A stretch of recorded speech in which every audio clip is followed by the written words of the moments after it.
What was the reason for the president naming a replacement for General Brown?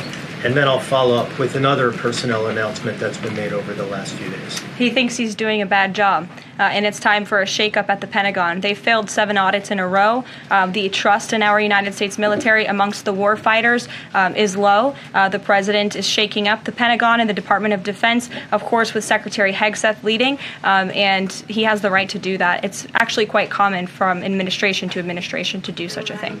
I'm not sure if anybody in this room has listened to Mr. Bongino when he talks about the past corruption at the FBI, when he talks about his experience serving for the United States Secret Service.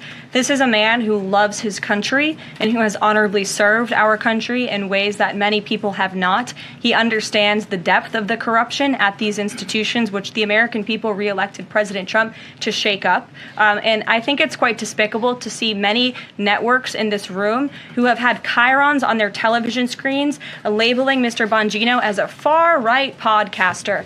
He is not. He is a former law enforcement agent. He is a former Secret Service agent who put his life on the line to protect this country, and that is why the President of the United States has entrusted him for this important role. He's also an outsider to this Washington swamp, and we often see that when outsiders are appointed to such coveted positions, a lot of people in this city get very, very nervous, and they should be, because Dan Bongino and Kash Patel and Attorney General Bondi are focused on rooting out the corruption at these agencies and ending the weaponization of government. I know the president and this White House commend Secretary Noem for launching an internal investigation to identify those leakers because it's unacceptable for career bureaucrats who are standing in the way of the will of the American people and enacting President Trump's agenda.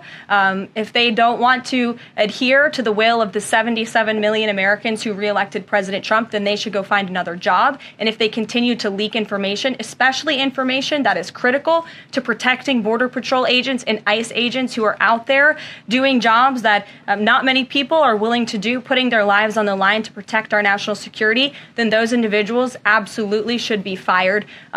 And this administration is committed to finding them. President Trump is a deal maker, and he has restored confidence in business leaders around this entire world. Apple is one of the largest companies on the face of the planet. They employ hundreds of thousands of Americans, but the president wants to see more Americans employed, more investments here in the United States of America. And this is another fulfillment of the president's campaign promises. I recall President Trump at his rallies on the campaign telling the world that if and when I am elected, America is going to be back, and we want your investments to be driven onshore. We want you to hire American workers, and you will have the lowest regulatory burden, the lowest tax cuts, and the president has already proven he's committed to slashing regulation. He's counting on Congress to implement those tax cuts. And so people are encouraged by the president's, again, as Tim Cook called it, they're bullish about American innovation because of the leadership of this president. And it's a stark contrast to the leadership of the previous administration, Joe Biden,